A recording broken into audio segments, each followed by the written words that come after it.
오늘은 부부일기 11번째 10월 24일부터 시작하겠습니다. 10월 24일에서 10월 30일 조총별조 감관에도 차정이 되었고 군기청에는 장으로 차정되었다. 법왕의 기한이 거의 다 되어 가는 가운데 조총 400자루를 만드는 일은 결코 한두 달 내로 끝낼 수 있는 일이 아니었다.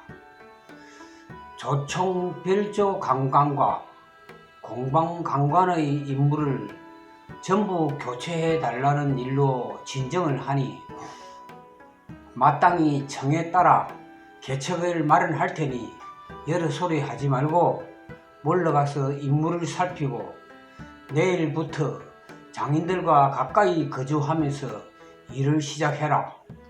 400자루를 다 만들고 나면 즉시 방한하겠다고 하였다.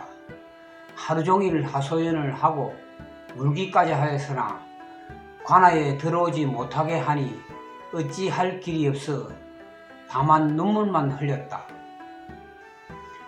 11월 1일 2일 또 발활하였지만 들어주지 않았다. 형세가 부득하여 타조하는 일을 시작하였다. 해령과 행령에서 근무하던 출신 군관들이 무수히 집으로 돌아가게 되어 서로 손을 잡고 눈물을 흘리니 심사를 다 가늠할 수가 없었다. 또 발발하였다. 반나절을 하였으나 끝내 들어주지 않았다. 이날 야장 18명, 연마장 9명, 두석장 6명을 뽑아왔다. 아마 저자 박치문이 병사의 신임이 두터웠는지 임무를 마치고 집으로 갈 날이 얼마 남지 않은 사람에게 과중한 업무를 주니 심하게 항의한 것으로 봐 요즘처럼 제대 특명이 내려오면 갈 수 있는 것이 아니라 지역 사령관인 병사의 허락이 나야 방한할 수 있었던 모양입니다. 난중일기를 봐도 무기 제도는 그 지역에서 직접 한 모양이고 발괄이라는 말은 진정을 하는 것이고 타조라는 말은 뭘 두드려서 뭘 만드는 것을 말하는데 여기서는 조총 제작을 이야기를 말합니다. 11월 3일에서 11월 19일 온성 부사가 왔고 숙해와 공망의 종이 울산에서 왔다. 산해종 성환이 길주 산성어기의 최덕길의 집에 이르러 말이 병들고 병들어 머물러 있다고 변명했다. 몹시도 화가 났다. 방한 날짜가 아마 다가오니까 울산의 집에서 기양할 때 같이 할 종들을 보낸 모양입니다.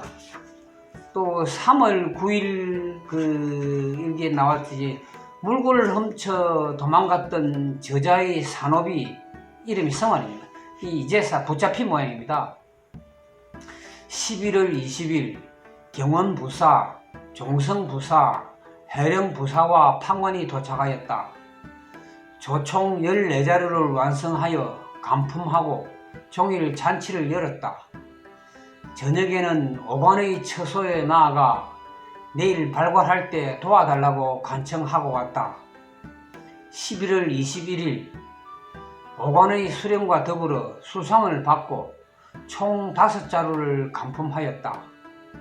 이어 뜰 아래 내려가 하소연을 오랫동안 하니 해령 부사가 먼저 말하길 박모의 사정은 다른 사람보다 더욱 절박합니다. 형제가 없는 독자에다가 양친 모두 80세에 가까우니 내 막하에 있을 때도 번번이 소리 없이 우는 것을 자주 본 바가 있습니다. 라고 하였다. 종성부사가 이어 말하길 박모의 사정은 나 또한 익히 알고 있는데 해령부사의 말이 진실로 옳습니다 라고 하였다. 경흥부사, 경운부사, 온성부사도 연이어 거들었지만 끝내 허락하지 않았다. 해령부사가 또 말하길 사또의 막하 중 비록 박모가 아니더라도 가히 감독할 사람은 반드시 많을 것인데 하필 박모가 있어야 능히 조총을 만드실 수가 있습니까? 사또께서 우후가 나갈 때의 형상을 보지 못했습니까? 또 한 가지가 있는데 사또의 희와 사람들 중에 가히 감당할 사람이 없어 박모 홀로만을 신임한다면 자기보다 나은 사람을 질투하는 것이 오늘날 사람들의 심정이어서 박모가 모함을 입을 것이 멀지 않았습니다 라고 하니 사또가 답하기를 해령부사의 말이 진실로 옳다. 가을에 출신군관 인덕함으로 하여금 화약 수천 건을 제조하는 것을 감독토록 하였는데 모함하는 사람들이 말하길 화약을 제조할 때 무색 가루를 몰래 만들어 섞어서 무게가 더 나가게 한다고 하였다. 그리하여 이 안덕함이 크게 분해 여기며 매 개짝마다 각 2건씩 화약을 꺼내어 물과 섞어 재를 제거하니 새 찌꺼기는 하나도 없었고 말리니 도로 80건이 되었다. 인심이 극히 아름답지 못하였다. 박모가 본령의 공방으로 감독할 때 동계와 여해 각 한 개씩 만들라고 하였는데 완성을 하여 간품할 때 소위 장무장이라고 하는 자가 각각 한 개씩 더 만들어 품질을 살피면서 가로되 새로 차임된 관관은 사또에게 바치는 여러 가지 물건 중 2번째 만든 것은 바치지 않고 첫 번째 만든 것을 바치는 것이 전해오는 관습입니다 라고 하였는데 받지 않았을 뿐만 아니라 장목을 심하게 매질하고 전부 다 바쳤다. 그러니 청렴한 것을 가히 알만하지 않느냐. 그리고 무릇 모든 일에 상시하고 치밀하니 이 사람을 버려두고 그 누가 있단 말인가. 여러 수령들의 청이 비록 이와 같으나 들어주지 못할 것이다 라고 하였다. 이에 큰 소리로 통곡한 즉 위로 올라오라고 불렀으나 올라가지 않으니 관아에 기생들을 시켜 억지로 상층에 오르게 한 다음 좋은 말로 타일러 말을 하길 지금은 매우 추우니 길을 떠나는 것은 대단히 어렵다.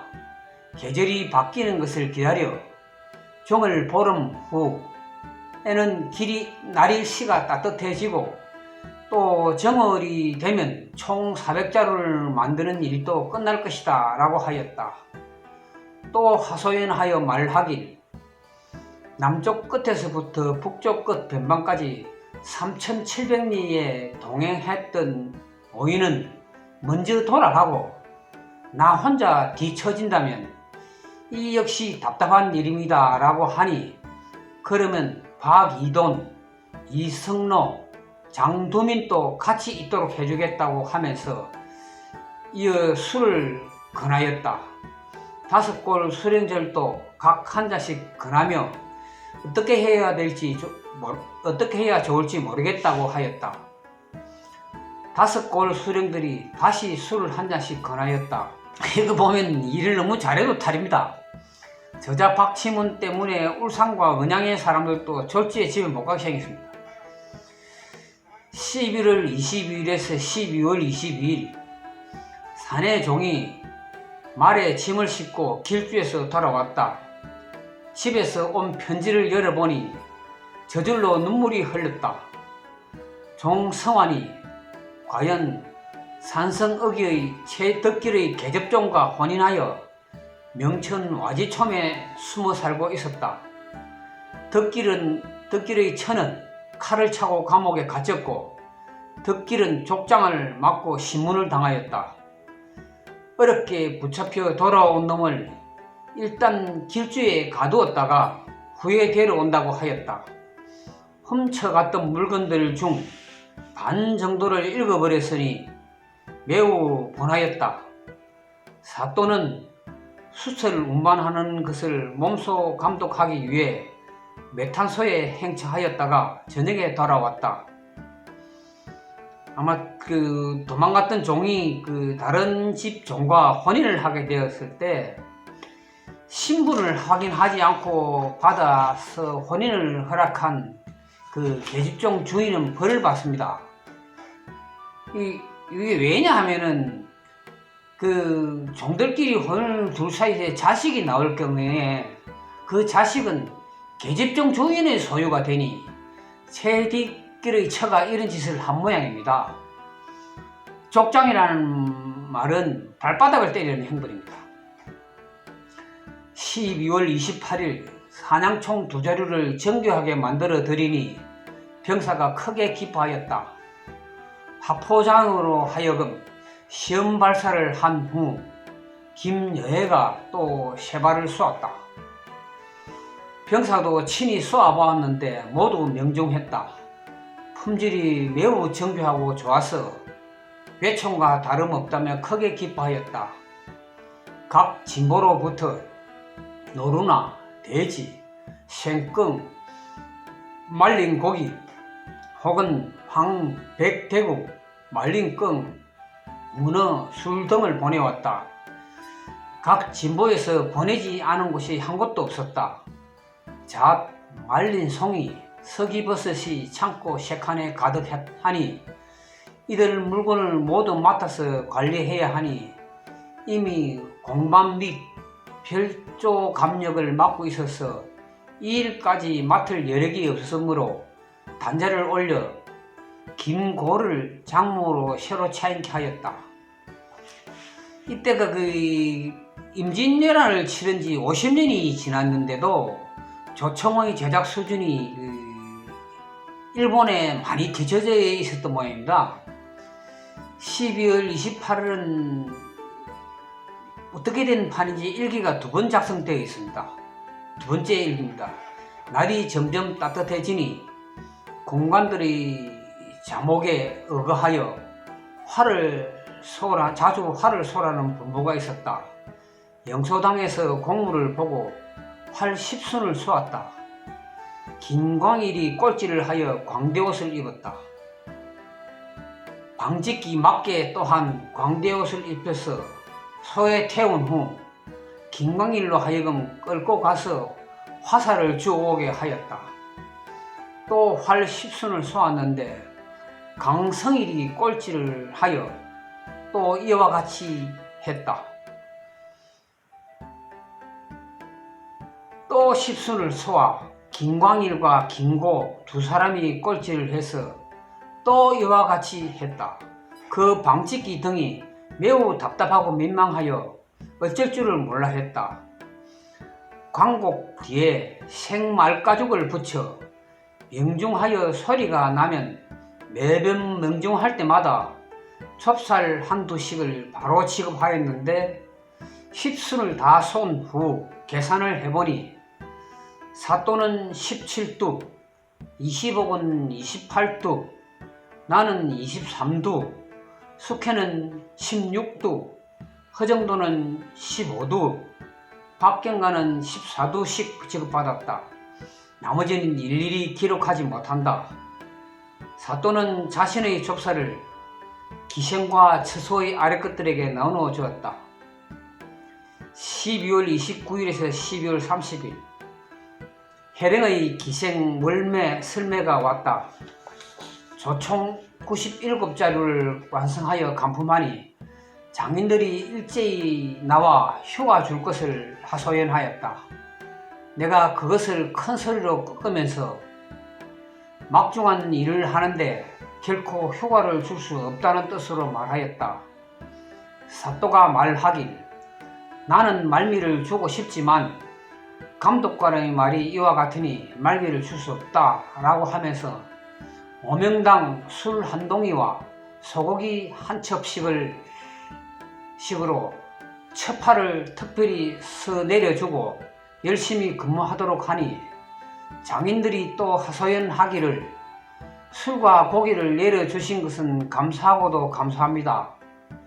해동 감독관이 장인들을 각박하게 몰아붙이어 혹 잠시라도 실라치면 수시로 나타나서 때리는데 우리들에게만 권장을 치는 것이 아니라 죄가 없는 고직, 수청, 굴레, 사령 등에도 능히 검찰을 하지 못하였다고 하면서 장인들과 더불어 하나로 매질을 합니다. 그리고 무릇 큰 역사에 옛 규례에는 장무장인은 장인청의 크고 작은 일을 살필 뿐이지 실제 특별히 일을 한 적이 없었습니다. 그런데 장무장인도 직접 일을 하기에 이르러 해가 뜨기도 전에 일을 시작하고 반드시 닭울음 소리가 들은 후에나 일을 마치게 하니 내려주신 음식들을 익혀서 요리할 사람도 없어 매우 답답합니다 라고 하여 도척 2명과 탕모 1명 그리고 소금과 장을 내려주면서 너희들은 빨리 물러가라고 하였다. 이에 또 하소연하기를 너무 잦은 벌을 감당하기 어려우니 때리는 것을 좀 그만하는 것으로 해동 감독관에게 분부하여 주십시오 라고 각각이 생각한 것을 바라니 사또가 웃으며 말하길 몇 대씩 때리는가 라고 물으니 2대 혹은 3대씩입니다 라고 대답하였다. 사또가 말하길 이를 태말하게 하는 자는 벌을 가하는 것이 당연하다. 때리라는 명령은 내가 해당 감독관에게 분부한 것이다. 2-3대 때리는 것은 도리어 너무 적으니 이를 태만히 하는 자는 비록 죽어도 무방하다. 더 이상 여러 소리 하지 말고 빨리가 일을 하도록 해라 라고 하였다. 그들이 물러간 후 사또가 말하기를 생리와 굴레도 함께 치지한 것은 아주 좋은 방법이다. 그런데 내일은 큰 명절이니 오전만이라도 휴가를 주는 것이 어떠한가 라고 하여 내가 아뢰길 한두 사람의 일을 쉬게 하는 것도 어려운데 하물며 67명을 한꺼번에 하루종일 멈추기에는 어렵습니다 라고 하였다. 이에 월매를 불러 가야금을 타게 하고 노래를 부르고 또 비장 등으로 하여금 활을 쏘게 하였다. 김여해도 활 10순을 쏘았다. 김여해, 김고 2사람이 꼴찌를 하여 광대옷을 입고 뜰 아래서 춤을 추게 하였다. 이 도척이라는 것은 지방관에서 요리하는 남자를 말하는 것이고 그 저자 박치훈이 빨리 집에 가야 되니까 조총 생산을 엄청 닥달한 모양입니다. 고맙습니다.